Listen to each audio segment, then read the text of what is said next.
Yeah. This could move, you know. Yeah. Yeah, we could move it. All right, so let's come back a little bit. Yeah. Should be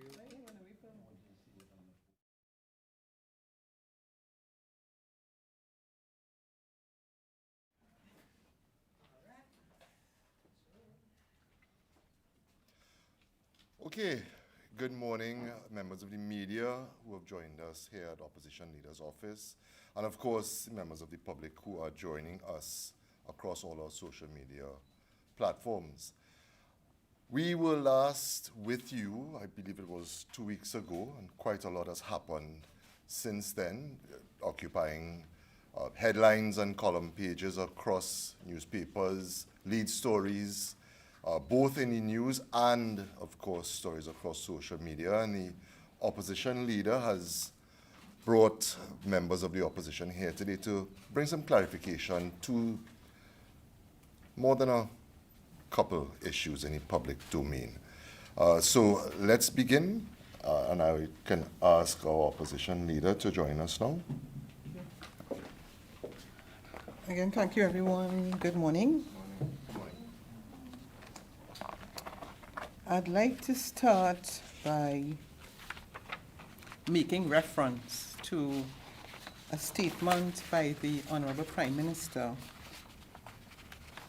on January 1st, specifically where the Honorable Prime Minister says that many persons, group politicians, and businesses are profiting from drug trafficking and are fueling this anti-American narrative. The Honorable Prime Minister went on to say that it is not surprising that the PNM, a party long suspected of being financed by local drug mafia and connected to numerous allegations of pedophilia, will be against our anti-drug and anti-human trafficking efforts. They are concerned with covering up allegations of pedophilia within their hierarchy, as well as protecting the illegal profits of their drug mafia financiers and over the safety of citizens. Now, the reason why I started there is because, of course, this is a very serious allegation. And I want to make it abundantly clear to the Honorable Prime Minister that statements of those nature should not be said if the evidence does not exist. And we are very certain in our minds that this is a distraction. Now, and I also want to put on record that I'm going to be exploring my options as leader of the People's National Movement as it relates to the issue of defamation. Because this is the second time the Honorable Prime Minister has made this allegation, and the Prime Minister is attempting to convince the public that there is an anti-American sentiment as it relates to the People's National Movement, and that is absolutely false. And more importantly, when the Honorable Prime Minister gives the impression that we are not supportive of addressing issues relating to drug trafficking, narco trafficking, that is absolutely false. I want to remind the country that during the period 2015 to 2025, we can about the several pieces of legislation that have been passed to address these very same issues. What is interesting is if the media and the population recalls that period and the multiplicity of pieces of legislation that came to deal with the issue of drug trafficking, money laundering, most of the legislation presented by the People's National Movement were not supported by the UNC government. And I want to say to you that it's important for us to remember a couple pieces of those legislation. Anti-money laundering legislation, the Proceeds of Crime Act dealing with the whole issue of tax evasion, the Mutual Assistance in Criminal Act, the refusal of the UNC specifically to support the amendments to the SSA legislation, which dealt with joint patrols, serious crimes, and joint force operations. Isn't it very ironic that the same pieces of legislation that they didn't support, they are now using that legislation to have the same joint force operations? But at the time in the Parliament, they refused to support the bail amendment bill on more than one occasions, refusing to support legislation to deal with special courts and virtual courts. And also refusing to support and challenging the criminal proceedings legislation.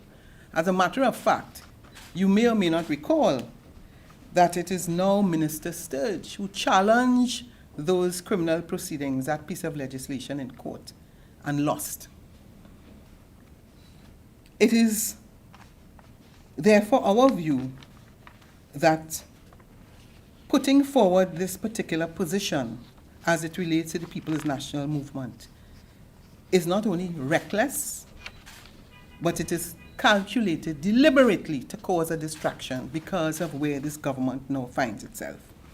It was under the People's National Movement that we increased judges from 36 to 64 to ensure that the continuous outcry of the public as it relates to the length of time that court matters have been taking, that now could be addressed. And it is to the credit of the then former Attorney General Faris Alwari that you can check very clearly that there are some cases, criminal cases, that are actually completed within a year period.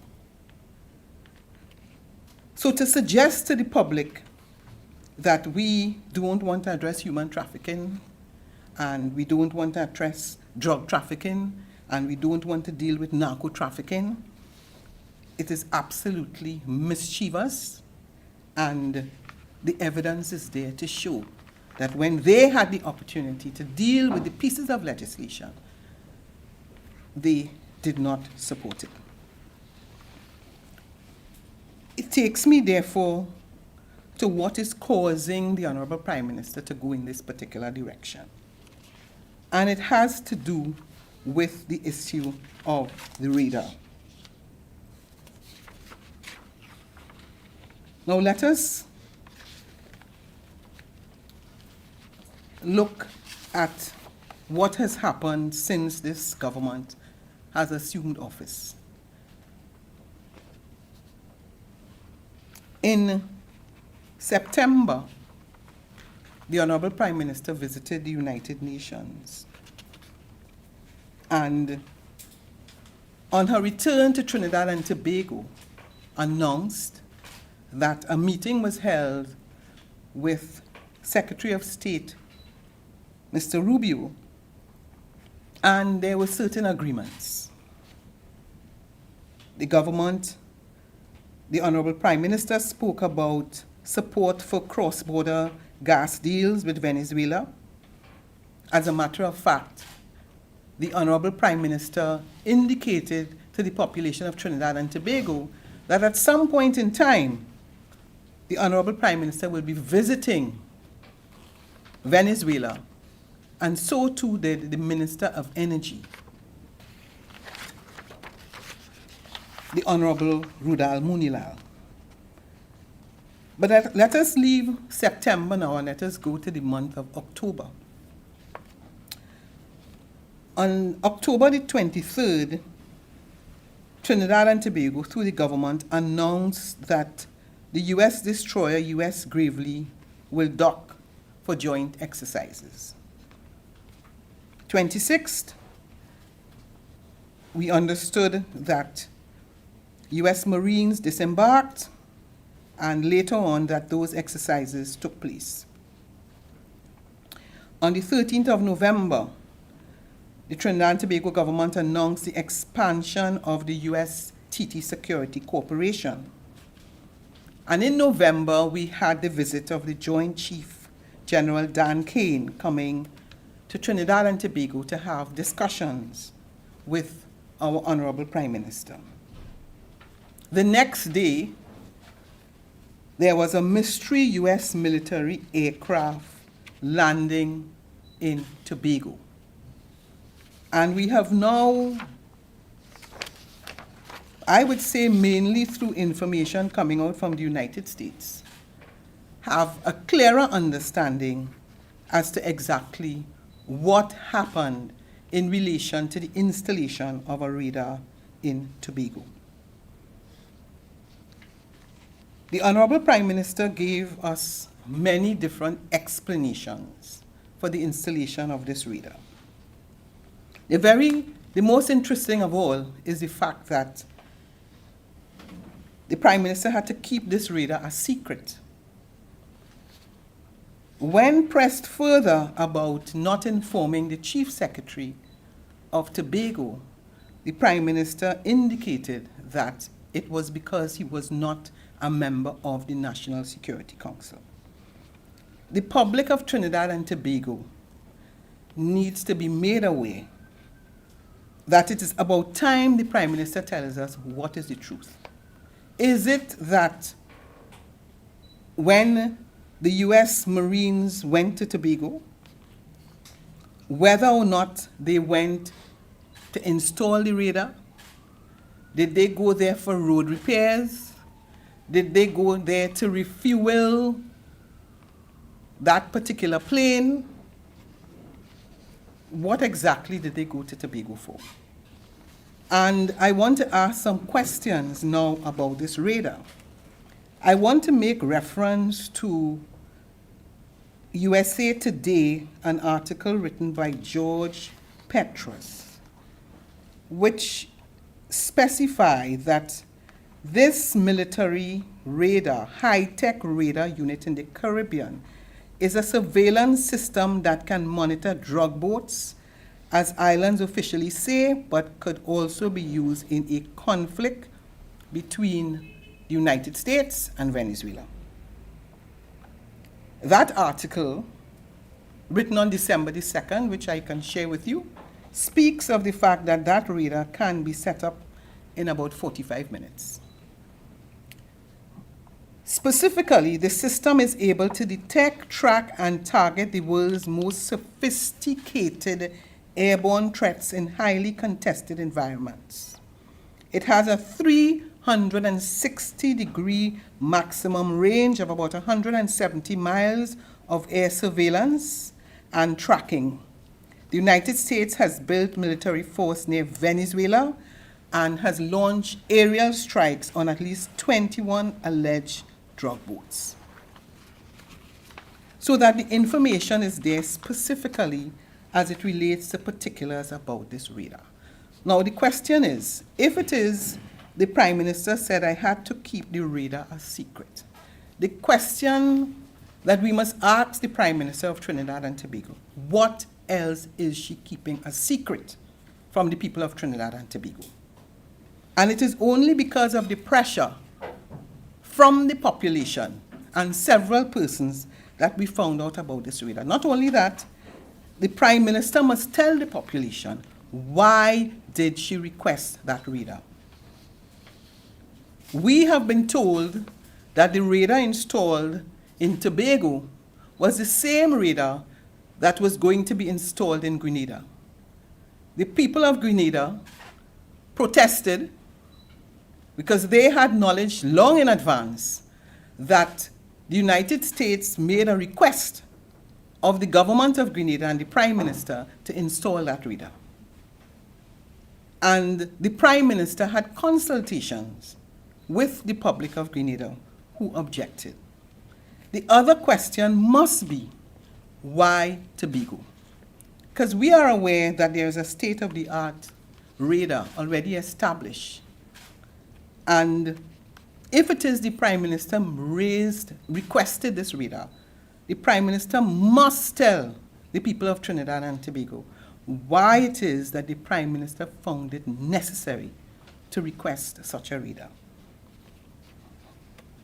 Several days have passed and we are yet to get an answer. And I am sure I can say comfortably that the population of Trinidad and Tobago is very interested in why that reader has been set up there. The Prime Minister wants to give the public the impression, as I said, that we are not interested in dealing with drug trafficking and narco trafficking. That is further from the truth. And the Prime Minister can make those statements, but she cannot run from accounting to the people of Trinidad and Tobago as to why she took that decision.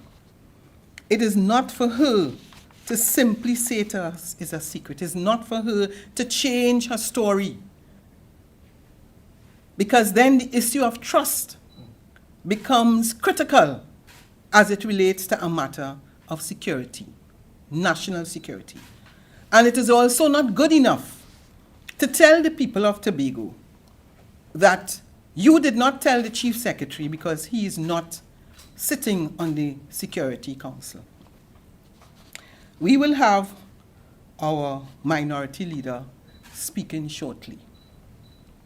But I want to say to the Honorable Prime Minister, who visited Tobago, if I recall correctly, last month, and indicated to the people of Tobago about autonomy and about the fact that you don't need a bill to decide on how much money is allocated to Tobago. The population of Trinidad and Tobago is entitled to know what did that reader cost, who installed that reader, whether any Trinidadian or Tobagonian has been trained to operate that reader. The people of Trinidad and Tobago are entitled to know what is happening to the data that is collected by that reader. The people of Trinidad and Tobago are entitled to know where would that information be installed and whether Trinidad and Tobago has any access to that reader. The people of Trinidad and Tobago also need to know where is the data being collected and where is the data being processed. We in the People's National Movement understand very clearly the issue of national security. We understand the importance of protecting our borders. And we understand that we have a responsibility to do all within our power to convince our population, not just now, but for the years that we have been in office, that we are very conscious of national security issues. And there is nothing that this government will do or can do to convince the population otherwise. I therefore am calling on the Honorable Prime Minister to come clean with the population and to tell us if there are any other secrets that you are hiding with us in relation to the radar and in relation to Tobago and in relation to the discussions that you recently had with the U.S. Chairman of the Joint Chiefs, General Dan Kane, who visited Trinidad and Tobago on November the 25th, had a discussion with you. You told the public of Trinidad and Tobago that General Dan Kane, in his discussions with you, absolutely no mention was made about Venezuela. Isn't it ironic that a day later, this mystery U.S. military aircraft lands in Tobago, and shortly thereafter, the installation of the radar? So as members of the People's National Movement, we await these answers. We will not accept this Honorable Prime Minister causing distractions and creating mischief by accusing us of supporting any narco government and saying that we are involved in drug trafficking and that they are financiers who are involved in drug trafficking who have been supporting the People's National Movement. I close by saying to the Prime Minister, if you have the information, take it to the police. Thank you.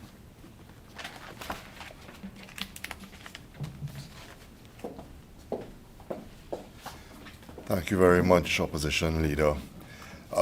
Ladies and gentlemen, we have been speaking about Tobago, and as the Opposition Leader indicated, we do have Kelvin Morris on the line in Tobago. So I believe we will be bringing him up now, and he will be able to make his presentation to you. Kelvin? Thank you, Honorable colleague, Opposition Leader, parliamentary colleagues, citizens of Trinidad and Tobago. Pleasant good afternoon and good morning, and it's indeed a pleasure to join you here in Tobago to discuss this very important matter of the installation of a military-type radar at the eastern end of the ANR International Airport. And all of this would have transpired without prior consultation with the people of Tobago by this UNC-TPP coalition government. And this issue has left the people of Tobago extremely traumatized. As a matter of fact, Tobagonians feel disrespected and also betrayed.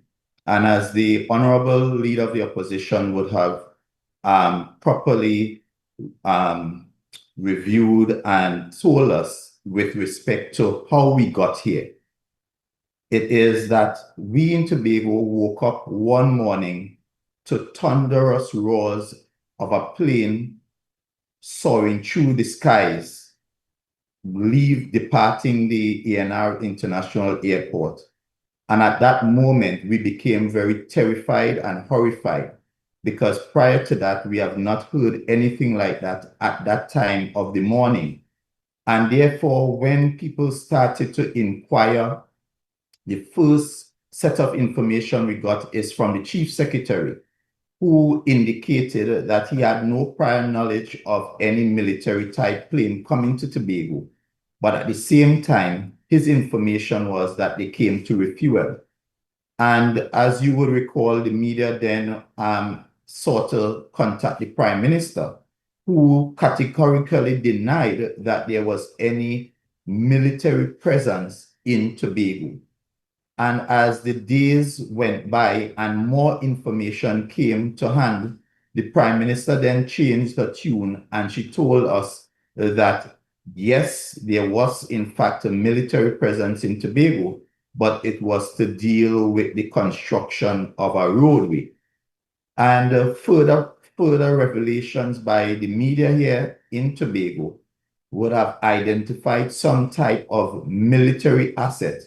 And when I'm presented with that kind of irrefutable information, the Prime Minister had no choice but to concede and admit that unknowing to the rest of us, both here in Tobago and Trinidad and Tobago, she would have approved the installation of a military-grade warlike radar system at the brand new eastern end of the ANR International Terminal without any kind of consultation with the people of Tobago. And when we look at the Tobago House of Assembly Act, which empowers the Tobago House of Assembly with the responsibility for airports, seaports, roads, state lands, and related infrastructure, we recognize that notwithstanding the responsibilities of the Prime Minister as head of the National Security Council under the 6th schedule, because the airport falls under the 5th schedule of responsibility of the Tobago House of Assembly, she was duty-bound to consult with the Chief Secretary and at least inform him that such an undertaking was happening in Tobago.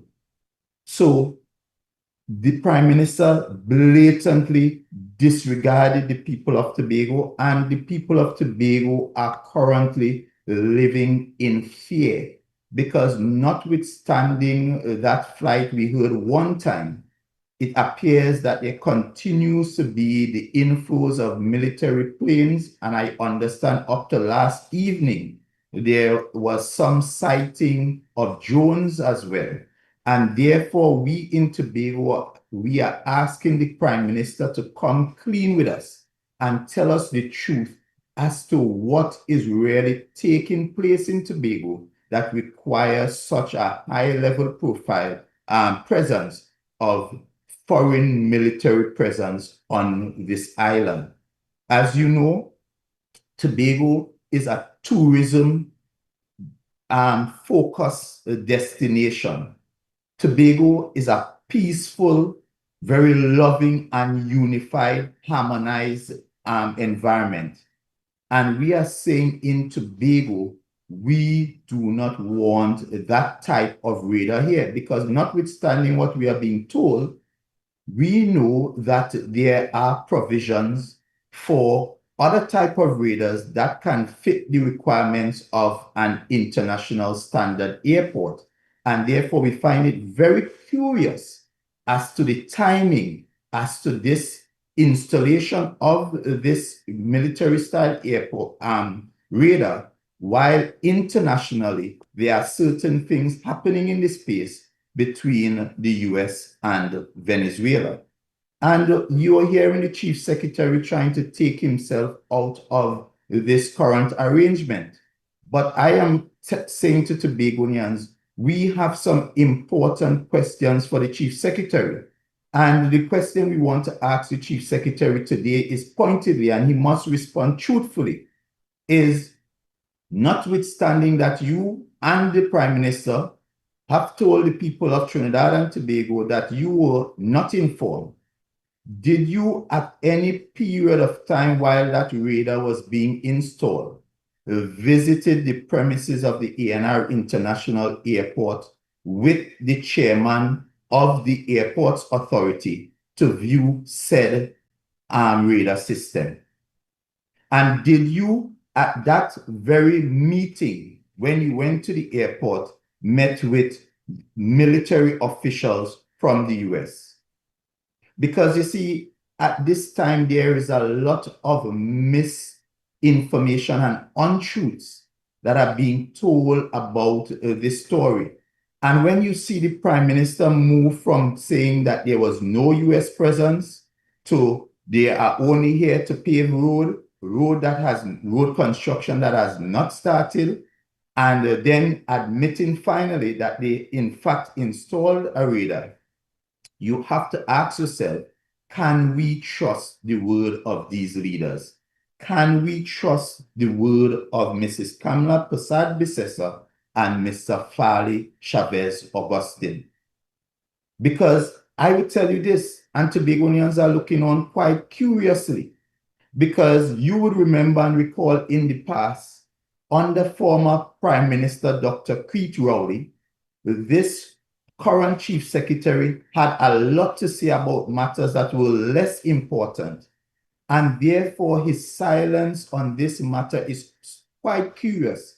He even went as far as to lie and tell the nation that prior to this opportunity, where he was briefed by some members of the National Security Council, that it was in fact the first time he had had such a privilege. When last July, the Prime Minister, the former Prime Minister, Dr. Keith Rowley, brought the entire National Security Council to Tobago to meet specifically with the Chief Secretary, and also included the Office of the Minority Leader, where we were discussing very important matters as it relates to crime and crime prevention in Tobago. So therefore, we are asking Farley to have the same energy you had for Dr. Rowley. Where is that energy for Kamla Persad-Bissessar? And Tobagonians are watching you with open eyes, because clearly you are telling Tobagonians that you are willing to accept anything that this current government does once it includes your UNC friends. And it is important that we look at the approach of Grenada as opposed to this approach by this current Prime Minister and Mr. Fale Chavez-Augustin. In Grenada, it was public knowledge that a request came from the United States of America, and the Prime Minister made that request public, and the people of Grenada had an opportunity to have their say as to whether they wanted that radar in their island or whether they did not. And we saw the people come out resoundingly and marched and protest against such an arrangement. And to this day, there has been no action. But what did Kamala Persad-Bissessar do to us here in Tobago?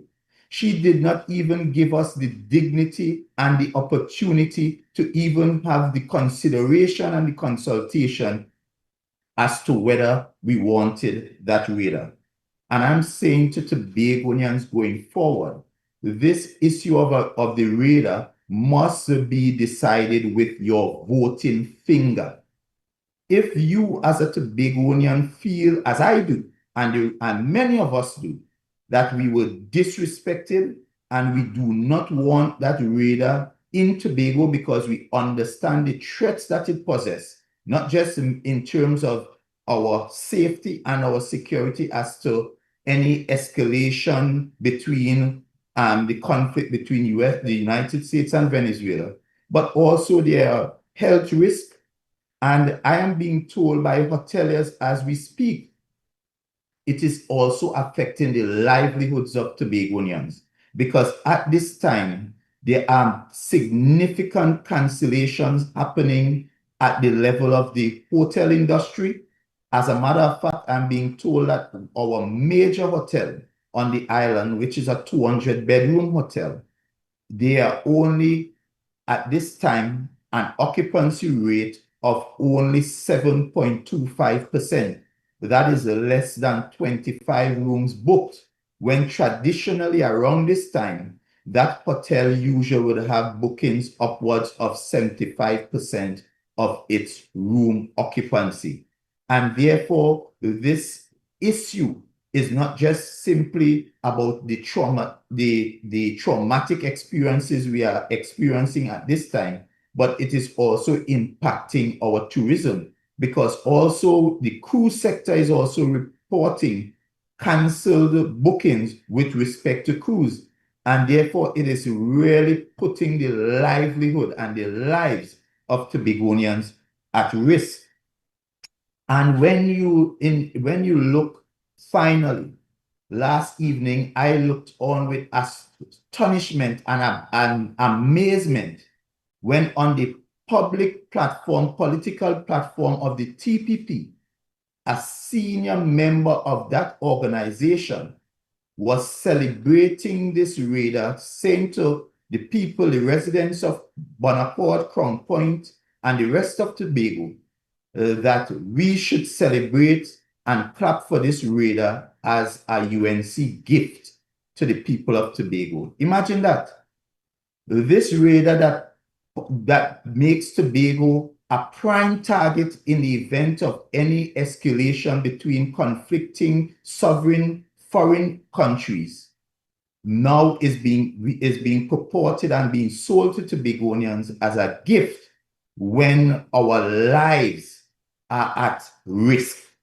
And therefore, I am saying to Tobagonians again, if you want to really send a strong message to both the Prime Minister for her disrespect to Tobagonians, the Chief Secretary for his disregard for Tobagonians and abandoning Tobagonians in a time of great need, then you have to ensure that you register your voting finger and show this current government your rejection of that radar without your consent.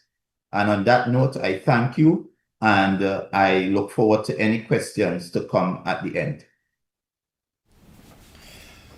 Thank you very much, Kelvon, and thank you for leading me into just the simple housekeeping that we usually do at these press conferences. Of course, when our MPs are finished speaking, we will take questions from the audience, the journalists who are present, and as usual, just name and the media also that you represent. Kelvin will stay on as well to answer any questions that you may have on the issues that he has raised today. Let me ask our Leader of Government Opposition Business in the Senate, Senator Dr. Amy Brown, to join us at the podium now, please. Thank you very much. Almost said Minister De Nobrega. MP Simon De Nobrega, the Honorable, recognize the presence of the Leader of the Opposition Chief Whip, and MP Imber. Well, ladies and gentlemen, Trinidad and Tobago is now firmly established within the international news as a base for military operations against Venezuela. If you examine CNN, Reuters, Al Jazeera, Associated Press, we are now being routinely referenced in a significant number of articles and channels covering the tension between the United States of America and Venezuela. The reports from Tobago and the installation of a military radar system have only enhanced those references. So we are now becoming notorious. Not famous for carnival, we're not being referenced for diversity or the other things that we should be proud of, but as a base for wartime operations. But we warned this Prime Minister, we warned her government, we warned the UNC. Right here in this room, we warn them that their rhetoric and their actions are taking this country and our foreign policy in the wrong direction. We warn them that they're taking the reputation and standing of the Republic of Trinidad and Tobago in the wrong direction. They did not listen to good advice. I want to take you back to September 2nd, 2025, when there were international reports of a strike against a suspicious vessel, according to the US military, that was transiting an undefined area of the Caribbean Sea. On September 3rd, the day after, CNN and, of course, local media houses reported the Prime Minister of Trinidad and Tobago giving public praise and cheerleading for these strikes. There was one CNN article on September 3rd with the headline, Trinidad and Tobago leader praises strike and says US should kill all drug traffickers violently. But that strike on September 2nd is now the subject of extreme and intense attention within the United States of America and across the world. It is now the subject of a major legal controversy. It is that very strike, major legal controversy, what seems to be a political scandal involving participants in both parties in the US, and some degree of military controversy as well. Another reflection of the poor judgment of our Prime Minister, who separated herself from CARICOM and who leapt out cheerleading for something that she had very little information on, that she was warned against, but has dragged Trinidad and Tobago into this controversy. So it really is a question of the Prime Minister's judgment. We didn't think it was very good before, but at this stage it appears to be atrocious. And the message to the Prime Minister this morning is that her actions and her rhetoric have not just damaged her own legacy and that of her party, but it's affecting our society and our standing. We warned the Prime Minister that international law was likely being breached with these strikes, and then subsequently, that was right in this room, Subsequently, the United Nations, France, Colombia, and other governments have come out clearly identifying that international law is being breached. And the Prime Minister has yet to address Trinidad and Tobago on these matters. She cannot just keep popping up online and claiming that everyone asking questions about her policies, about her rhetoric, and about her radars are working for or financed by narco traffickers. I join with the leader of the opposition in rejecting those claims, identifying that they are false, and condemning the Prime Minister for what I find is just laziness. That's a lazy response to genuine questions about government policy. Intellectually lazy. And I don't think the Prime Minister is succeeding in persuading the population by mislabeling and demonizing everyone who dares to question her positions. Sadly, it's also my observation that some of her followers are taking pattern from her. I'll expand a little more on that shortly. The fact is that other countries, including the United States of America, are sharply divided politically on some of these developments. That, though, is the business of those countries. The controversies within the United States of America on these strikes and the actions with Venezuela, that's the business of the United States of America. The President of the USA does not account to us. He does not account to the people of Trinidad and Tobago. Do you know who does? Our Prime Minister accounts to us and must be held to account. Every time she is called out, she tries to hide behind the United States of America. The last time I stood here and I said, it's been over 5 months since she addressed the media and addressed the people of Trinidad and Tobago, and she needs to do so urgently. This was her response, and I quote, "If Amory hates the American people," I mean, listen to this laziness.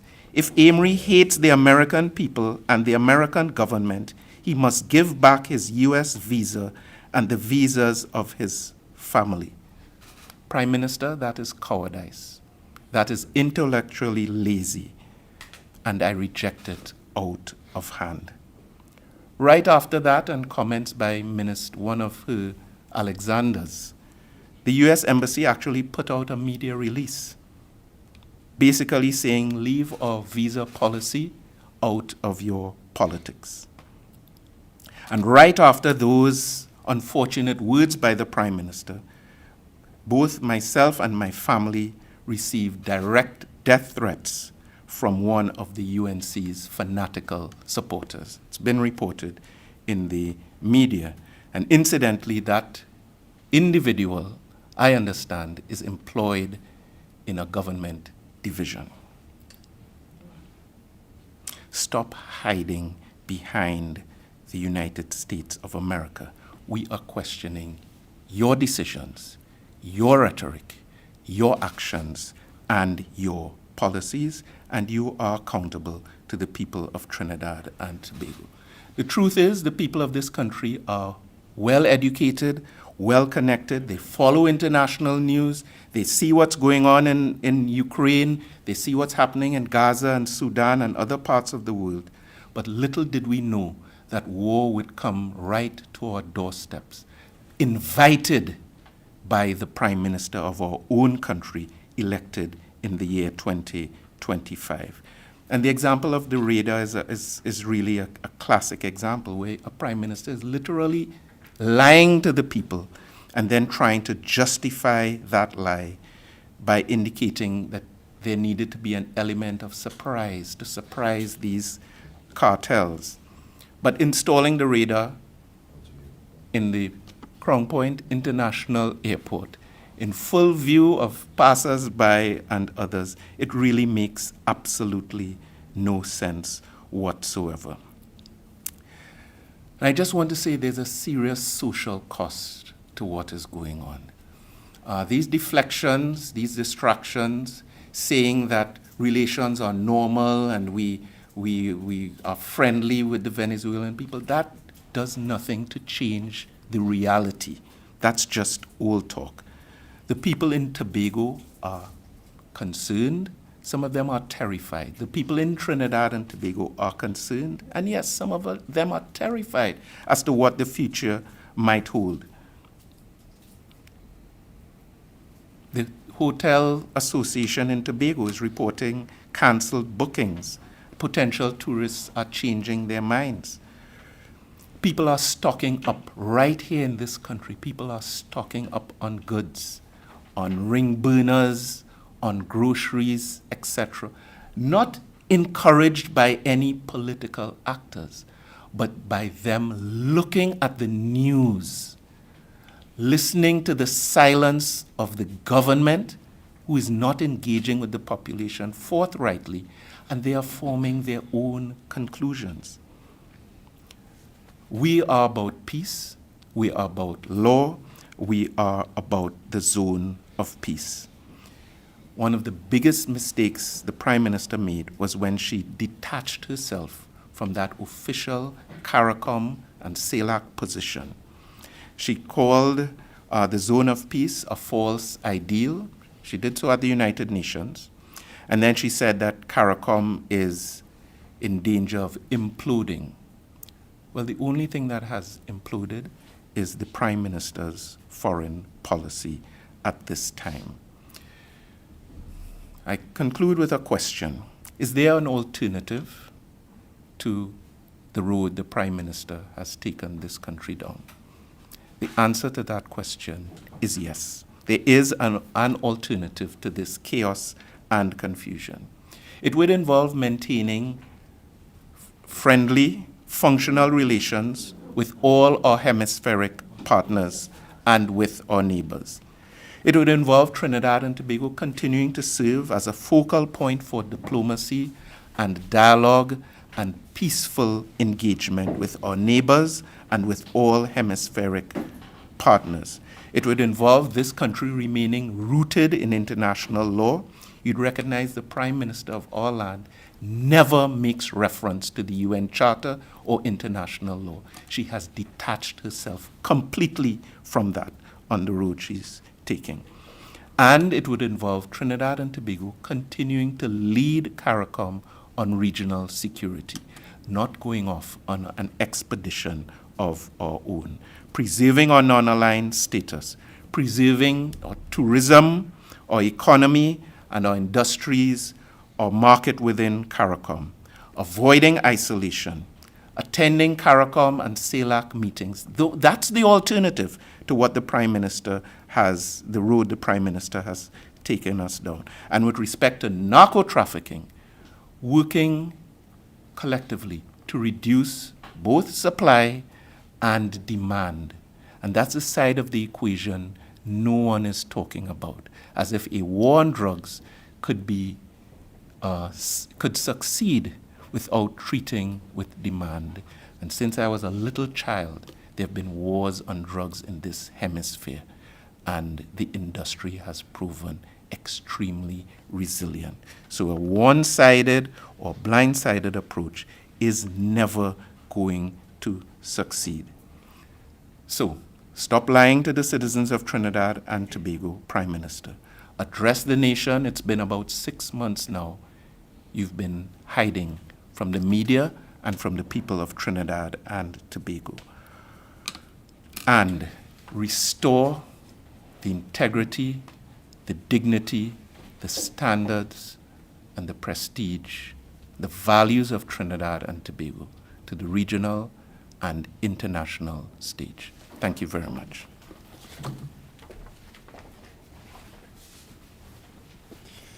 Thank you very much, Dr. Brown. Moving on, can I invite Member of Parliament for the Gomartin Northeast to the podium, Sir Colin Burt.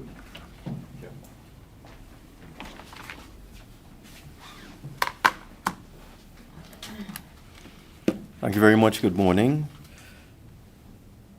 Political leader, leader of the opposition, my parliamentary colleagues, the media. I'm just going to briefly speak about an issue with a shortage of pharmaceuticals within our local health system. I'm told there are serious shortages of drugs that are used for cardiovascular diseases, heart diseases, for hypertension, for cancer, and so on. I'm told that the reason is the current administration is simply not paying the suppliers of pharmaceuticals because these are all being labeled by the current government as being P&M suppliers.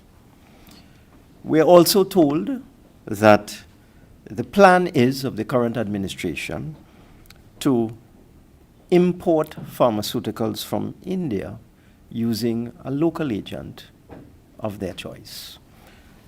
I know the media has very good investigative skills. So now that I've told you all of that, the plan is to starve the traditional suppliers of pharmaceuticals of money, just don't pay them, use the excuse that they are P&M, and then set up an arrangement where the $1 billion expenditure on pharmaceuticals, that's how much is spent every year, about $1 billion, will now be done through a local agent importing generics from India and other places. So that's just food for thought. I also want to talk about the legislation that will be debated in the Parliament on Friday. At close to 11 p.m. on Tuesday night, I saw a message come through on my phone from the Parliament, and that message told me that on Friday, the government will be debating the Finance Bill 2025. Note the time, 11 p.m. Tuesday night. I just happened to be looking at my phone. When I looked at the legislation, it's 44 pages long. That's unusual, very, very unusual to give parliamentarians just a couple days' notice for a complex piece of legislation, as I said, 44 pages long.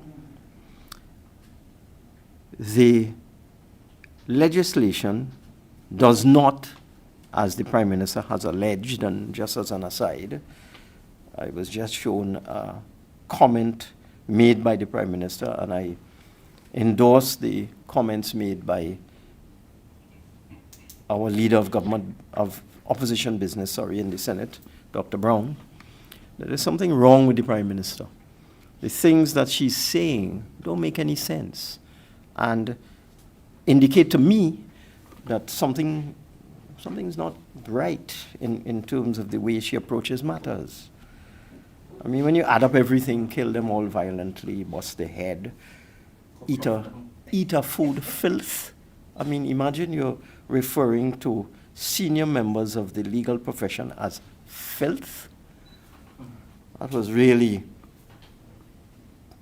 pushing the envelope in terms of offensive language. And then, of course, the famous cuff you down and so on.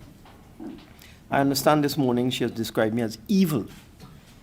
I just saw it. Apparently some online story in the Express. I'm evil and gross. Just because I, from time to time, post or put things on Twitter, which is now called X. That's the reason. I'm evil because I criticize the government on Twitter. And the Prime Minister also went on to say, well, nobody's interested in my pathetic little post on Twitter. Well, that's interesting because I did a tweet shortly after the government canceled the Independence Parade. And in that tweet, it was a very innocuous tweet. All I said was 2 weeks after the government canceled the Independence Parade, they boycotted their own day of prayer. That's all my tweet said. It's not earth-shattering. It got 53,000 views. And I don't have robots. I don't even know what a robot is. So 53,000 people looked at that simple little tweet. So I understand the problem I did a tweet on this bill, and let me just check and see how many. Check it now. 12,621 people have looked at this tweet. I did it yesterday. I don't know where it will reach. So I understand the Prime Minister's problem. I just do a couple words on Twitter. 50,000 people look at it. 49,000 of them agree with me. They have an avalanche of trolls that come out, but they are in the majority. They're in the minority.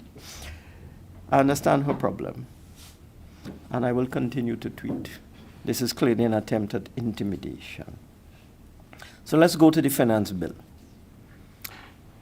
The Prime Minister alleged that the finance bill simply implements what was stated in the budget. To use the very kind language of Dr. Brown, that's a lie. And let me tell you what it actually does. Some very dangerous things inside of here. Clause 3 of the Finance Bill 2025 increases the penalty for a raffle, a charitable lottery that is not in compliance with the provisions of the Gambling Act. And those provisions are simple. For example, if you have a raffle and you don't call out the results of the raffle inside the premises in which the raffle is being held, at the time the raffle is being held, you would currently face a fine of $750. Now, these things could happen. A church, a school could have a raffle, and they publish the results the next day, or they go outside and they publish the results. The fine is currently $750. They're increasing that to $30,000. Who is the target in that sort of thing? That wasn't in the budget. Clause 5, this certainly was not in the budget, allows the politically appointed governor of the central bank to be given authority to create official economic statistics. A political appointee, not a public servant, because countries all over the world rely on public officers to jealously and professionally guard statistical data, such as GDP and inflation and so on, important statistics. Now, the politically appointed governor of the central bank will be given authority to make up his own economic data. And this will now become the official data of the country. Unheard of. Previously, it was public servants like the Registrar General and so on who would be allowed to deal with specific, very narrow data. That wasn't in the budget. Clause 8 implements the first increase in national insurance contributions. That was in the budget. And it changes the contribution rate from 16.2% of insurable earnings to 19.2%. And let me give you an example. The NIS contribution of a typical wage earner earning $7,400 a month, that's average, will increase from $86.40 per week, or $374 per month, to $102.40 per week, or $443 per month, an increase of 19%. And another increase is planned for next year, taking it up to 40% in all. Clause 10, I didn't see this in the budget, increases the fine for not registering the transfer of a vehicle after 7 days of change of possession from $200 to $500. And the fine for operating a vehicle for a purpose that it is not registered for from $8,000 to $12,000. And this is targeted at the small man. I remember reading Lee Kuan Yew's book about how he developed Singapore. And I remember him specifically talking about issues relating to public transportation. And he said that there were many pirate taxis and unregistered public service vehicles operating in Singapore. But he could not outlaw them or wipe them out of existence until he improved our public transportation system. This is aimed at those little white vans that you see around, the unregistered taxis, The fine now will be $12,000. And then there is a general doubling of fines for various infractions, such as failing to renew your driver's permit. This happens to all of us. We don't remember the date on which our driver's permit expires. That's a common thing with people. When that happens to you now, it will cost you $650. That wasn't in the budget. Clause 14 is a very curious amendment. That certainly was not in the budget. It increases the minimum allowable limit for external foreign loans from $50 million to $45 billion. Let me repeat that. The current minimum allowable limit or maximum allowable limit for external foreign loans is $50 million. It is now being increased to $45 billion. And it's curious because it's not clear whether this will increase the limit from the current $30 billion for foreign loans to $75 billion or $45 billion. It's not clear. But what it certainly does is increases the limit for foreign borrowing by at least $15 billion. It's obvious that the government wants to go foreign to borrow money for whatever it plans to do. That is very, very dangerous because our current foreign debt or external debt to GDP ratio is now about 21%. This will take it up to over 30%. And that has always been flagged by the rating agencies, by Moody's and by Standard & Poor's. Our external debt to GDP ratio has always been flagged as being right on the margin, the threshold for a downgrade. But they want to increase our foreign debt by $15 billion. A certain downgrade will follow. That wasn't in the budget. Clause 15 is extremely dangerous. This is an attack on institutions, I dare say an attack on democracy, and an attack on privacy. Clause 15 changes the composition of the Board of Inland Revenue, as it now stands, from 5 public officers. These are people who would come through the ranks and be promoted and eventually be promoted to become a commissioner of Inland Revenue. There are 5 of them right now. It changes the composition to 6 public officers, and here's where the danger comes in, and 2 political appointees. That is unheard of in a democratic society. Private political appointees will now sit on the Board of Inland Revenue. They will have access to your private and personal tax information. They will have the power to influence assessments, refunds, returns, and enforcement. And I am pretty sure this will offend the Global Forum requirements for tax transparency. I can't believe that the UNC would want to do this. Why on earth would they want to put political appointees on the Board of Inland Revenue? What for? And you know, you look at their appointees, people before the courts, they're putting on boards of important state enterprises. So I would not be surprised to see 2 questionable characters appear now on the Board of Inland Revenue after this is passed. It's frightening. Clause 18 speaks about the asset levy on the banks and insurance companies. That was in the budget. Clause 19, very clumsy, convoluted, excessively bureaucratic, landlord surcharge. It actually goes from clause 19 to clause 91. I have not seen this level of bureaucracy in legislation before. It doesn't make any sense.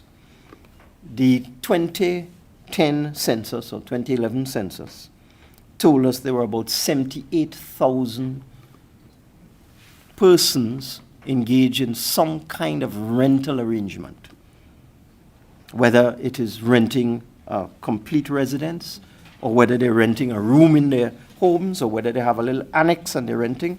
There were about 78,000, and that is what was reported. And that was 15 years ago.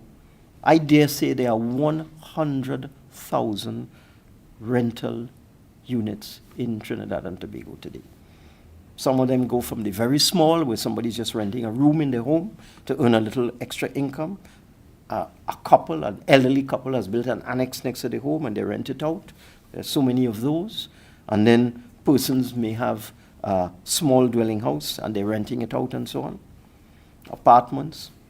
Why on earth would the government do this? You have to register as a landlord. So all these little people who rent in a room in their house just to earn a little extra change, this is targeting them. All these elderly people renting a little annex, this is targeting them. You have to register. You have to fill out a form. You have to identify who the tenant is. If the tenant changes, you have to go and register again. This is what this government is doing to little people in this country. 100,000 residential units. I dare say more than 50,000 of them are what I just spoke about, little mom and pop arrangements, little room. So in addition to increasing rents, because you have to hire an accountant now. I've looked at it. It's about 70 clauses. You have to hire an accountant to go through all of this, to register your properties and to register your tenants and to declare everything. So you, the little person who rented a little annex in the house, you have to hire an accountant now. And if you don't, well, massive fines and penalties coming at you. Why on earth are they doing this? Why don't they use the same Board of Inland Revenue to go after? Because this is clearly an effort to deal with tax evasion. Why don't you use the same Board of Inland Revenue? What are you doing this for? And when I look at the actual rate, property tax on a typical apartment, let's say somebody renting it for $5,000, or apartments rent for $10,000, they rent for $15,000. But let's use a $5,000 a month apartment as an average. People rent for much less than that, I know. So that's $60,000 a year, and when you do the maths, you take out the 10% for voids. This is what was in the Property Tax Act. And then you apply the 2% rate, you would get a property tax of $1,000. This is now going to double that. And in some cases, the property tax is going to be 5 times, the landlord surcharge is going to be 5 times what the property tax was. Now, I took a look at what the lady who wants to cuff me down said back in 2024 and back in 2020. And in 2024, the Prime Minister, the member for Siparia, went off on a tirade about taxation and said that increasing taxes doesn't work. Promised to reduce taxes. Okay? I go to a report on the Parliament. Opposition leader Kamla Persad-Bissessar, this is in 2024, has warned that more taxes are on the horizon, as she claims government will be seeking to cover a fiscal deficit which is expected to climb beyond $9 billion. And she goes on about alleged increases in value-added tax, cuts in social programs, removal of CDAP, and so on. And then says this, the minister, talking about me, has a history of borrowing, increasing the borrowing limit. They are increasing the borrowing limit, as I just told you, by $15 billion. They're increasing taxes. And goes on to say this, you cannot tax a country into prosperity. What is really going on in this country? And I challenge the media, because you are quiet, you are silent. The things that this government is doing are beyond belief, and nobody says anything. If it was the PNM, there'd be front page editorials for a year. So I challenge the media. Go and look at what Kamla Persad-Bissessar said about reducing taxes, about not being able to tax yourself into prosperity, about saying that when she came into government, she would reduce taxes. Go and look at what she said. And now look at what they're doing. They're increasing a landlord surcharge That is 5 times the property tax, affecting 100,000. How are they going to manage that? How is the Board of Inland Revenue going to police 100,000 property rentals? How? Where are you getting the staff to do that? Go outside there and make sure every single landlord in the country registered and registers every time your tenant leaves and a new one comes in. How are you doing that? It's ridiculous. It's not going to work. They just want to punish people. And then Clause 91 introduces the electricity surcharge. Again, increasing the cost of living for everybody. And then this one, Clause 97 introduces a tax on plastic bags and packages. Cost of living going up again. Clause 20 quadruples the license fee for amusement gaming machines. And this wasn't in the budget. Clause 21 increases the fees for brewing beer and rum by volume. So the more you do business, the more economic activity you create, the more people you employ in the brewing of beer and rum, the more tax you have to pay. This is regressive taxation. There is nothing in here, the electricity surcharge, the landlord surcharge, nothing in here to stimulate the economy and create jobs. All this will do is encourage more and more tax evasion and punish little people. So if, for pointing these things out, for continuously updating the population on what this crazy government is doing, this deceitful government is doing, I am evil. Well, evil is as evil does. I'll accept the label. Thank you.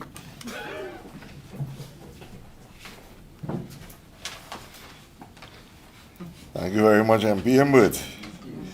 Ladies and gentlemen, we are moving to, of course, the question period now, but can I ask a simple deviation that all of our questions for the minority leader, if we can pose those questions first, and then we will be able to move to everyone who is at the press conference in person. So I don't know if the technical team can get it's up and ready, and if we can move the mic around.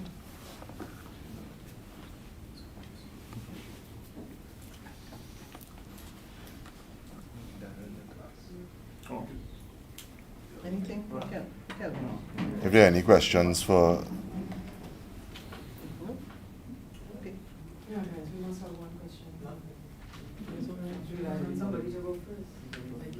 Anybody has a question? yes. So if you're Good morning, Kim Bodram from The Express.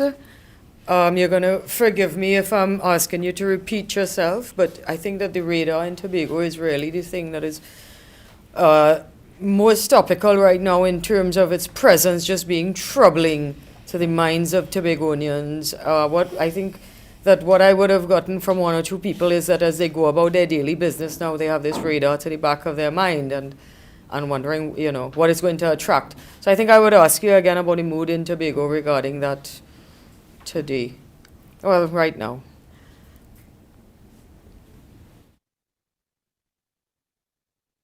Could you just repeat the last part of the question? I heard road. Is it road? No, I think the mood in Tobago, sorry, is what I'm asking radar. about. The mood in Tobago, Tobago is a happy place. And so has it affected the mood in Tobago? Is it visible? People, but right now we are literally living on the edge. It is really a traumatic period for Tobagonians because, as I said, from that morning till now, it is like every time you hear some kind of movement or anything, that it startles you, you're very, we're in a mood of panic at this time because it is like any moment this thing can escalate. And as I said, because of the presence of the radar, it now makes Tobago a prime target. So notwithstanding we are Trinidad and Tobago and we saw the position and foreign policy position of the Prime Minister, but for many Tobagonians before now, we felt isolated from all that was happening, only to find out that we are now placed in the middle of the action. if anything is to escalate, because as you know, this is a military grade type radar system. And notwithstanding the purpose that we are being told, we, as Mr. London, former Chief Secretary, used to say to us, you're big and you have sense. And we understand the correlation between the presence of this radar and some of the activities happening at the geopolitical level between the US and Venezuela. And you could recall this radar thing came just on the eve of the visit of the senior military personnel from the United States visiting the Prime Minister, etc. So therefore, Tobagonians are really in a state of panic. We are extremely concerned, and many people are literally scared for their lives. Go ahead, Akash. So we have no more questions for Kelvin and Tobago. You all have allowed him off freely. Well done. Thank you so much, Kelvin. Thank you so much. So let's move on. All right. Good afternoon, everyone. Akash Samaru, Guardian Media. My first couple of questions would be for the opposition leader. Sure. Opposition leader.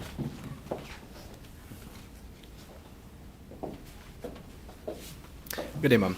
Hi, Akash. There's been a lot of talk about Tobago's place on the National Security Council. I have a question. I mean, you've been in the cabinet for some time, and we have some experienced politicians with us as well. Why did the PNM never put the chief secretary on the National Security Council? Was there a rationale for that? Well, I can't say if there was a rationale, but what I do know is that there are meetings.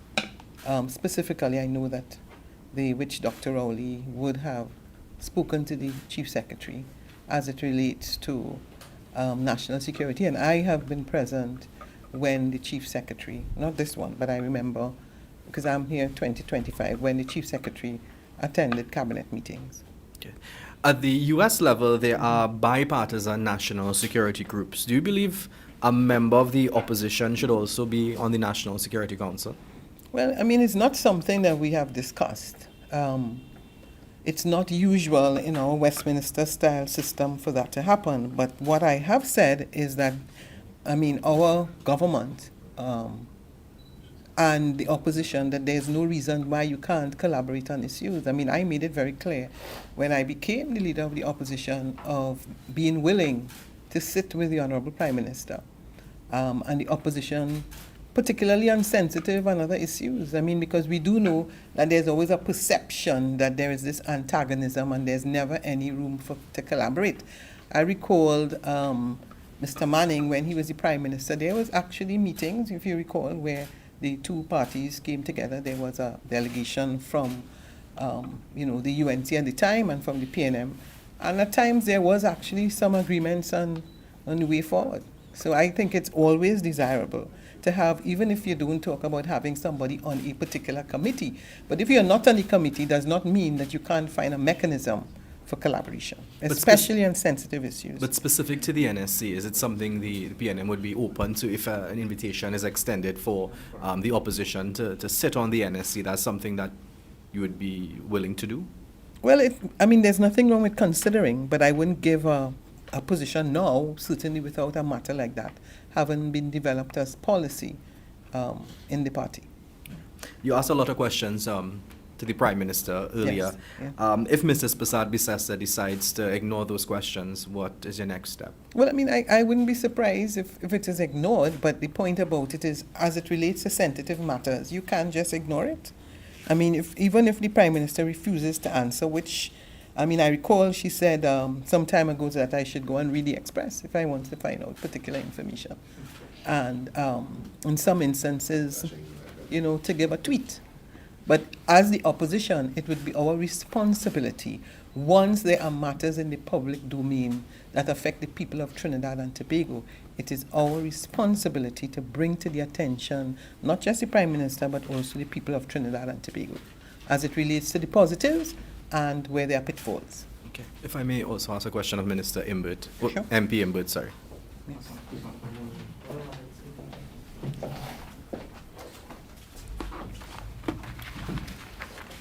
Mr. Imbert, when you would have wanted the Revenue Authority, there were accusations that you as minister would have been able to access citizens' tax info, and you would have said that, correct me if I'm wrong, that Section 4 of the Income Tax Act, which is a constitutionally protected provision, explicitly prohibits this, and you added that act does not list the finance minister as a delegated authority that could receive that information.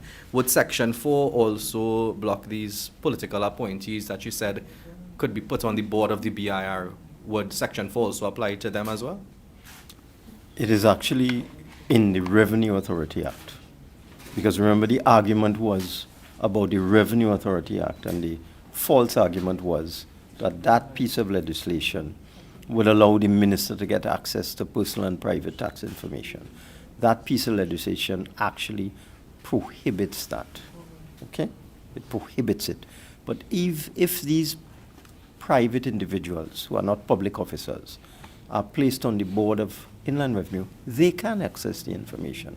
Clause 4 prevents dissemination or publication of the information. In other words, it prevents sharing it with somebody else. But it means that non-public officers will now be able to access all of the information of the Board of Inland Revenue. But to deal with a specific thing, that was a false allegation because the Revenue Authority Act expressly prohibited the Minister of Finance from getting access to personal and private tax information. And just still on the finance bill, Clause 2 of the bill, I was looking through it, would amend the Prime Minister's Pension Act and substitute a new subsection to provide for new rates for the payment of pensions to a Prime Minister. Could you explain? Well, that is consistent with what the UNC did with respect to amending the Prime Minister's pension arrangement. So I didn't see that as a significant clause.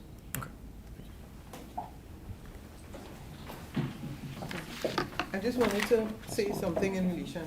So Akash, just as I sat down, I think you would know that there is a Joint Select Committee of Parliament that deals with national security, amongst the many others, that allows for the bipartisan approach. Of course, the government will have the majority, but at least it allows you to be able to discuss matters. As to whether such a matter would ever come before the committees is a different thing. But you would also recall, I think it might have been the OS matter that was fast-tracked and came before the Joint Select Committee. So that at least allows for that, what you have raised. But has the JSC on that side met at all since the new administration? I don't believe so. You are on the committee, Marvin? Yes.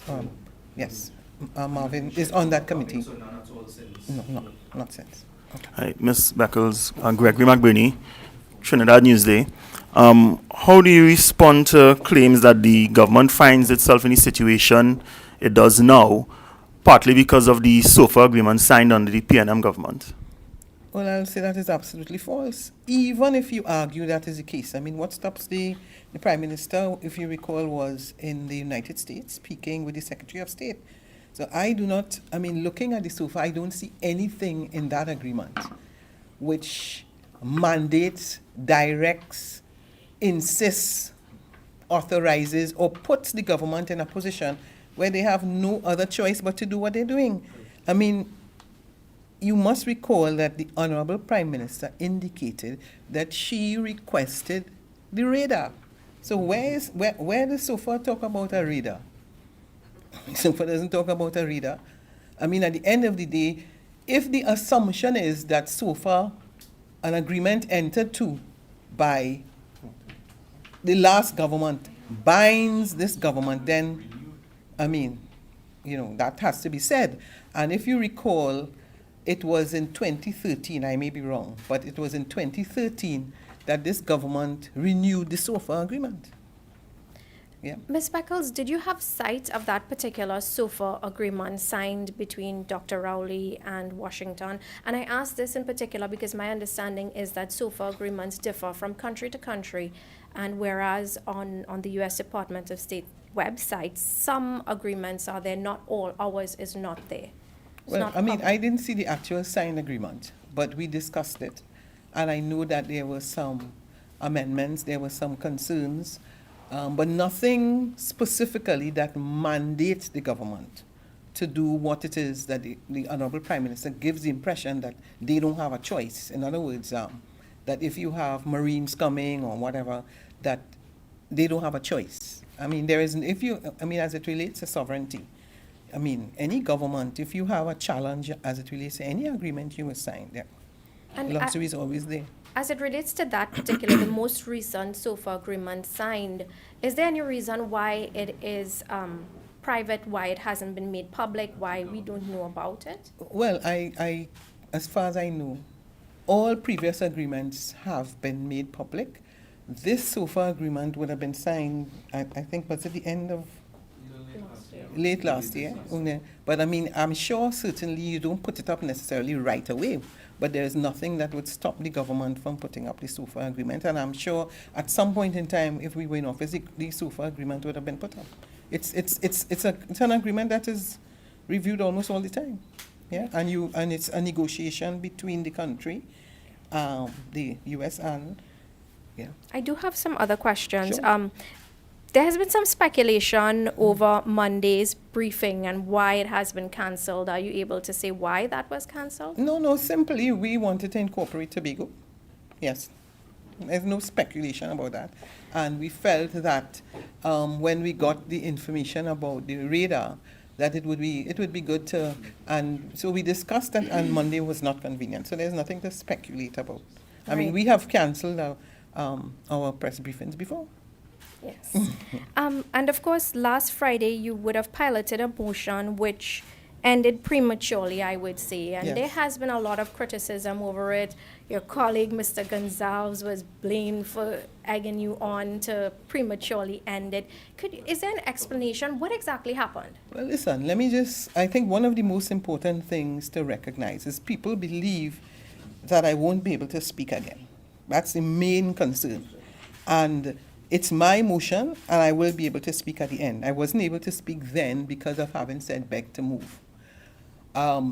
So that any speculation that I was egged on and there was some conspiracy and some sort of setup, I mean, this is not the first time something like that happened. Of course, people want to say, oh, you've been in Parliament a long time, so that should not have been happening. The point about it is you could be in Parliament for years and you can make a mistake. I don't have a problem in saying that at that time, I mean, the way things go sometimes, you know, so people want to take it and, you know, I mean, right? But the truth is that, I mean, the Honorable Marvin Gonzalez spoke, the Honorable Stuart Young spoke on the same motion. And as I said, I will be able to speak. And the motion was amended, and following the amendment, the debate continued. So in other words, what was there continued to be part of the debate. Okay, so Mr. Imbu just wants to say something, so I think that is you know, the most I will say for now. Sure. Are you going to ask another question on it? Because Mr. Imbu wanted to say something. You can speak On the same thing? Okay. We had a situation in Parliament on that day where the Speaker called upon the Leader of the Opposition to continue more than once, maybe over 3 times. He said, you know, go ahead. And the Leader of Government Business, Mr. Padarat, objected violently, screamed at the Speaker more than once. And eventually the Speaker suspended the sitting to go and seek advice on whether he had the discretion to allow the Leader of the Opposition to continue. Came back and said he was told he did not. Now, I want to refer you to a debate on the Police Service Commission on the 13th of June, 2025, this year. And this is the contribution of the Minister of Homeland Security. He read out the recitals to the motion. This is to appoint nominate a commissioner. Actually, it was the commissioner, Mr. Alistair Guevara. And he read out the recitals, you know, whereas it is expedient to approve the notification, be it resolved that the notification of the President of the nomination by the Public Service Commission of Mr. Alistair Guevara to the office of Commissioner of Police be approved. This is June 2025. And he says, I beg to move. Same thing. that the Leader of the Opposition did. And this is what the Speaker said at that time. Remember, before you beg to move the motion, can I inquire as to whether you have a contribution to the motion? Identical situation. Honorable Roger Alexander. Yes, sir. Mr. Speaker, proceed to do now if you do. Honorable Roger Alexander, thank you. And then he proceeds to make his contribution. So in June of 2025, the Speaker exercised a discretion to allow a member of the government who had said, I beg to move before presenting a motion. There was no question then. He exercised a discretion and then told us when the same thing happened to the Leader of the Opposition, just a couple months later, he has no discretion. Okay? Those are facts. The Prime Minister this morning in the Express newspaper would have criticized state agencies and the former PNM administration for, quote unquote, their role in the pharmaceutical monopoly via the disbursement of Forex, etc. She accused the PNM of, quote unquote, fostering monopolistic behavior in the cement and quarrying sectors. Leader of the Opposition, are you able to comment on these allegations?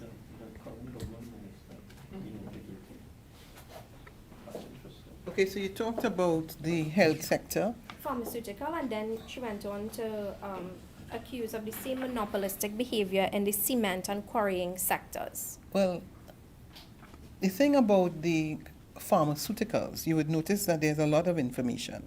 I didn't see similar information as it relates to cement and quarrying.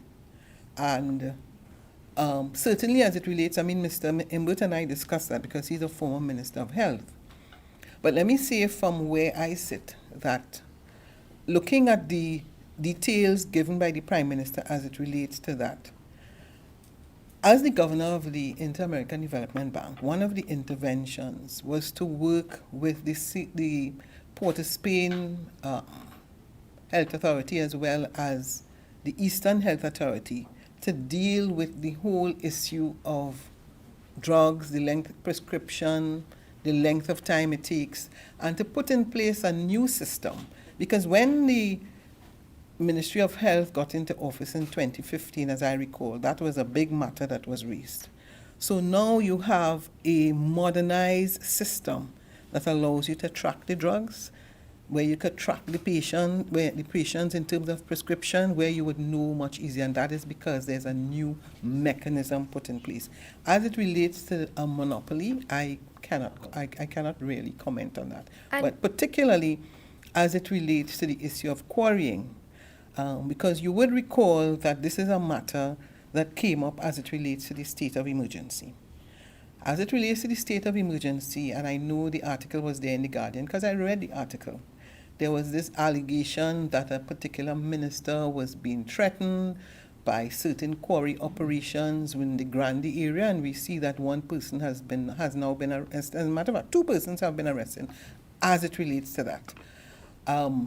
As far as I know, the Minister of Energy at the time, the Honorable Stuart Young, I know that that matter actually came before the Parliament.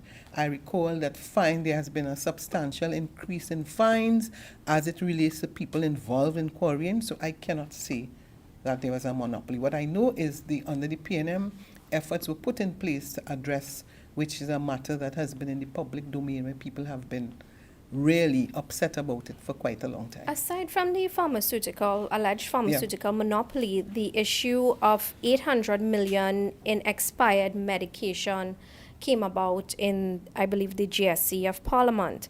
Have you at all spoken to former Health Minister Terence Dayal Singh as to how this would have happened, and is the public owed an explanation? Well, what I saw, I did speak with him, and I know he has sent me quite a number of articles specifically dealing with the issue of shortage of drugs globally. So in other words, it's not just here in Trinidad and Tobago you have the shortage of drugs, you have a shortage of drugs globally. And there's also the debate as it relates to the quality of drugs. I mean, some people are of the view that small islands in particular have this challenge where you are always on the lower end. And the likelihood is that in terms of the quality of drugs and expired drugs, that's a possibility. But if you look at the debate, I mean, I looked at BBC and a couple articles today. It is a big debate that is going on globally about the expiration of drugs. Okay, my final question is for Dr. Brown. Okay. Are you But can I satis- ask Mr. Imbert if he wanted to say anything else on the issue of the drugs, of the expiration, as a former Minister of Health? I think rather than pursuing this monopoly story, I mean, it's important. That's a matter for the Fair Trading Commission, by the way, not the Ministry of Health. You need to look into the whole question of expired drugs. It's a big problem. Apparently, suppliers, international suppliers, force local agents to take huge quantities of drugs because it's not in their financial interest to supply small quantities. So there are drugs that arrive that can't be used before they expire. And there is a lot of expired drugs in the system. And these things are very dangerous. And again, since you all are all brilliant investigative journalists, I suggest you look into the whole question of expired drugs. The monopoly thing, you need to ask the Fair Trading Commission about that, because they are the ones that are adjudicated on the whole question of a monopoly in the pharmaceutical supply industry. Okay? Thank you. Dr. Brown, just my final question. Are you satisfied with police action over the individual who would have threatened, of course, you and your family? Would you consider it swift? It happened in a matter of days? Well, I don't know if you have any details on the police action. All I would have seen is a media release which indicated that charges have been brought.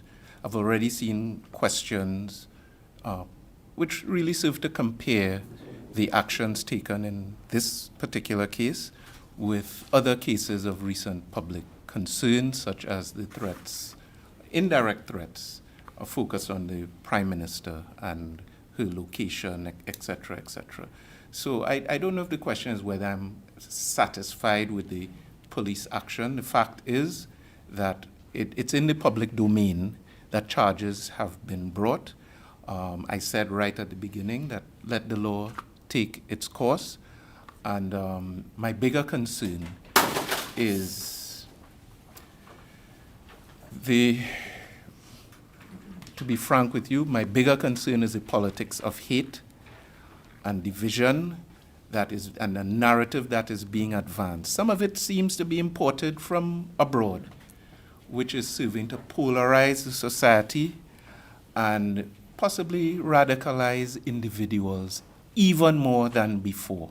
So you're seeing with some frequency now, persons coming out. I saw there was somebody calling the CPO a PNM, and you could think that wrongfully, but then to attach that to threats and so on, that's not the Trinidad and Tobago I grew up with, and that's where my concern is, Urvashi, where some of our public officials, and I really want to say the Prime Minister specifically has a responsibility to moderate her language. There were examples given by MP Imbert and others and myself during this media conference where the Prime Minister seems to be going down a road of very reckless rhetoric, aggressive language, wild accusations without substance. You're dealing with a broad population. You're dealing with supporters, some of which might be susceptible to taking the wrong decisions and actions based on your rhetoric. I recall some years ago, there was a lady and a child was struck by a vehicle. I think it was a vehicle associated with uniformed services in Sealots. And there was some protests. And a journalist at that time came out on social media and said something about killing the protesters, shooting them in their heads, and planting cabbage on them. He would have subsequently apologized. But that's just, to me, a sign for us. There are persons of that inclination in society, and we, government and all other political actors, need to be very prudent in our language and in the example that we are setting for our supporters and the people out there. And the Prime Minister has been negligent in that regard, and from some of her output has been, in my view, feeding this polarization within the society. That's not what she promised us when she was sworn in.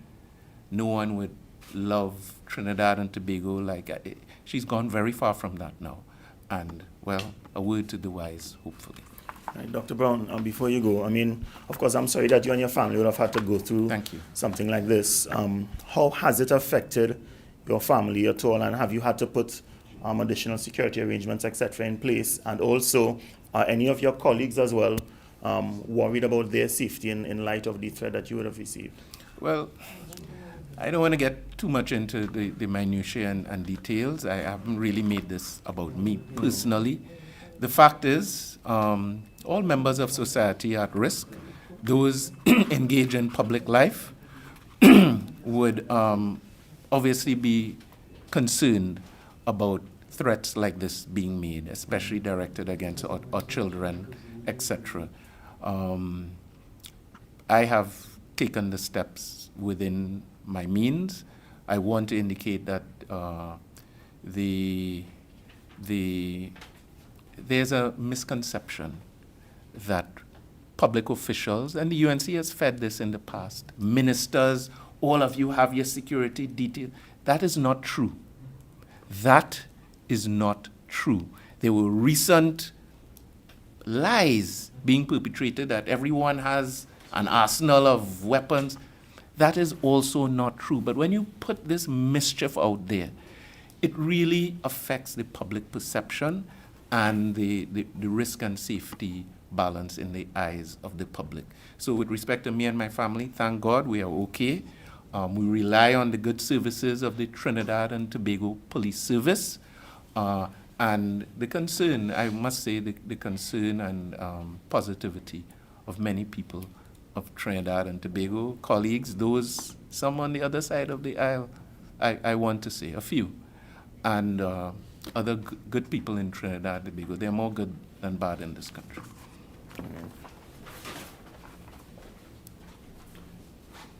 Just allow me to speak briefly on this. I saw a comment from Dr. Brown that it was after he criticized the actions of the Prime Minister that he got the death threat. Now the Prime Minister has threatened to cuff me down, has said today I'm an evil man. So I sincerely hope that this is not going to cause any of her supporters to make similar threats against me. And I would repeat our request to the Prime Minister, cool it, calm down, stop this violent language, because even though you may think it's a joke, I saw it somewhere that they said it was a joke, the cuff down thing, your supporters may not. You're endangering the lives of people. And just to add what Dr. Brown just said, in my 33 years in public life, I have 22 years experience as a cabinet minister. I never had a security detail or blue lights. So that is just an outrageous lie outside there. It was only when I acted as Prime Minister, I was forced, because of protocol, to be driven around by security in official vehicles. But outside of those periods, in almost 34 years, I've never had a security detail or blue lights on any of my vehicles. I just want to make that clear, because these are terrible lies out there. And this nonsense about guns too. The vast majority of PNM MPs do not have a gun. So that again is a terrible statement to be made by an UNC official.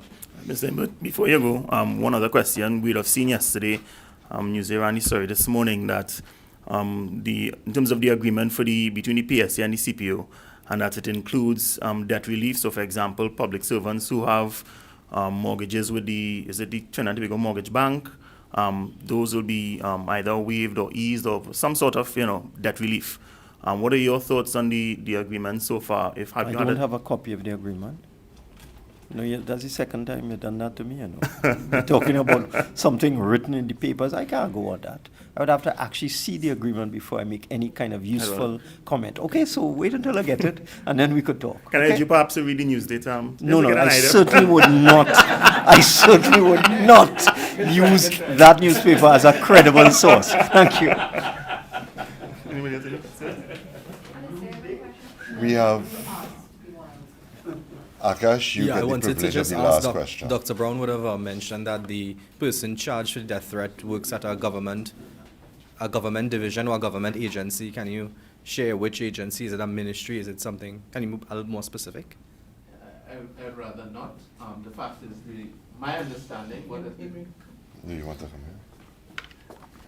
I don't want to be too specific because I don't want the reverse to happen and the wrong kind of attention to be placed where there's any sense or prospect of a threat in reverse. What I can say is what has been shared with me is that this is someone engaged in a particular government department as an employee paid by the taxpayers of Trinidad and Tobago. And just one more for Mr. Imbert. I was trying to seek a response from the finance minister to some of the claims you would have made just now. And he's inferring that maybe you are a landlord and that's why you're so upset about the surcharge. No, well, he said ask him. So we're asking him. Let me invite Yeah. Mr. Imbert to deal with that last question. I was just told that Mr. Tanku is communicating with you directly on your phone. I was just told that. I'm just saying that's what I was told. It's okay. And I know who told you too. I didn't accept it as being completely accurate. But that's what I was told. All the questions you were asking came from him. Nah, not all the question. I would have asked him for a it's response okay. so I that said we it's could, okay. you know, how we have a deadline. Mr. So as you make the claim, I ask him for a response. It's And that was one of the okay. responses. It's all right. I Yeah. didn't take it seriously.